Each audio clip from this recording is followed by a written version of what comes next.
Dans la première interview accordée par Laetitia Hallyday depuis la mort de Johnny Hallyday, le 5 décembre dernier, paru dans Le Point ce 12 avril 2018, il est beaucoup question de ses rapports avec David Hallyday et Laura Smet. Les aînés de son époux, qui les assigne en justice, elle comme ses filles, ont-ils été privés de voir leur père comme on a pu l'entendre ? La vérité de Laetitia est plus complexe et témoigne également des rapports compliqués que les aînés entretenaient avec leur père et de la peur que Johnny avait de mourir. Pour Laetitia, ce sont seuls que Johnny, leur fille Jade et Joy et elle ont affronté ce cancer. Si est-il vrai ? Nous étions mon mari, les filles et moi, ici, à Los Angeles. Lui ne demandait pas qu'on lui rende visite, d'ailleurs. Après qu'ils ont appris que leur père était malade, David a attendu 6 mois pour venir et Laura, 4. Mais je ne veux pas les juger, vous savez, ils avaient sans doute leurs raisons. Peut-être même qu'il avait peur. David venait de vivre ça avec son beau-père Michel Pastor. Finalement, ils ne sont venus qu'une fois dans l'année à la maison. Alors, je les informais à chaque moment en leur envoyant notamment des SMS et des photos. Ils me répondaient souvent en me remerciant pour ce que je faisais. Et Laetitia d'ajouter, bien sûr, cela lui faisait mal quand il apprenait sur les réseaux sociaux que son fils était passé à Los Angeles ou à la toute fin à Paris, sans nous prévenir. Là, il exprimait sa colère, très brute. On était loin de la poésie, tu vois, ils n'ont rien à foutre de moi. Mais, vous savez, il y a tellement de non-dits dans cette famille. Mais ça veut dire quoi ? Que je vais crever. Alors, Laetitia Hallyday les a-t-elle tenus à l'écart de leur père ? Elle répond fermement, si est totalement faux. Comment peuvent-ils dire cela ? Si est mon mari qui, à la toute fin, ne voulait plus. Il y avait beaucoup de gens qui venaient, tous les jours. Des gens qu'ils n'avaient pas l'habitude de voir au quotidien, dont Nathalie Baye, Sylvie Vartan, car ils étaient fâchés depuis 6 ans. Ce n'était pas méchant de sa part. Il était épuisé et ça le renvoyait à l'idée qu'il allait mourir. Et Johnny se mettait alors en colère, tu vas me sortir de là, j'en ai marre, je veux rentrer chez moi à Los Angeles, avec mes filles. Tu leur dis. Je ne veux plus qu'on m'emmerde.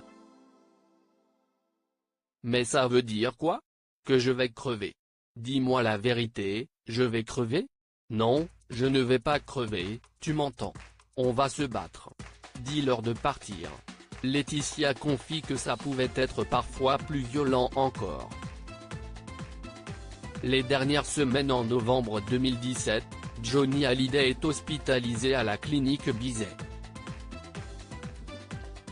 Si est à ce moment que l'équipe médicale fait comprendre à Laetitia qu'il va falloir se préparer à la fin, là, ils me disent, Laetitia, la guerre est finie. Ils disent, on n'a plus d'armes, son corps ne supportera plus rien. Point, mon monde s'écroule. Je ne peux pas y croire. Elle demande alors à David Hallyday et Laura de la retrouver pour parler avec les médecins le lendemain, on se retrouve tous ensemble dans une pièce. David et Laura ont montré plus de courage que moi à ce moment-là. Ils m'ont prise dans leurs bras. Ils ont eu une attitude très protectrice, très généreuse. Ils disaient, on est avec toi, on ne va pas te lâcher. Puis il y a eu une réunion avec les médecins qui leur ont expliqué que leur père prenait mal ses visites. Ils n'ont pas voulu l'entendre. Ils se sont rebellés. je l'ai compris et ne leur ai demandé qu'une seule chose, si est de ne pas dire à leur père que la guerre était finie, parce que je ne voulais pas qu'ils le sachent.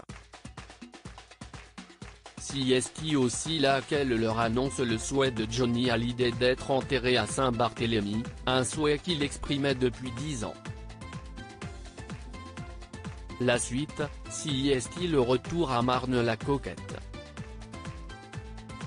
Le bureau du rez-de-chaussée est transformé en chambre médicalisée. Laetitia et ses filles dorment sur un futon au pied du lit de Johnny Hallyday. Dans la nuit du 4 au 5 décembre, il meurt. Hélène Darroze est présente à ce moment-là, venue soutenir sa meilleure amie, effondrée. Il faut prévenir les aînés. Le médecin a prévenu David, qui a proposé de le dire à Laura. Finalement, ils ne sont venus que le lendemain, semble s'étonner Laetitia Hallyday. Arrivent les obsèques à la Madeleine. Laetitia ne pouvait imaginer autre chose que cette cérémonie grandiose, ce cri d'amour. Cela se complique déjà avec Laura et David qui auraient préféré une cérémonie intime.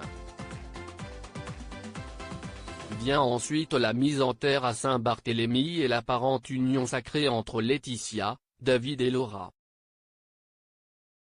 Au funérarium, j'ai demandé à nos amis de nous laisser tous les trois. J'ai passé une demi-heure avec eux, j'ai retardé la cérémonie pour leur dire que leur père les aimait, malgré les silences, et leur redire l'importance de Saint-Barth dans sa vie. Malgré les invitations, ils n'étaient jamais venus sur l'île. Après l'inhumation du rocker, les gestes tendres et les belles promesses n'ont guère tenu. Le Point, en kiosque le 12 avril 2018.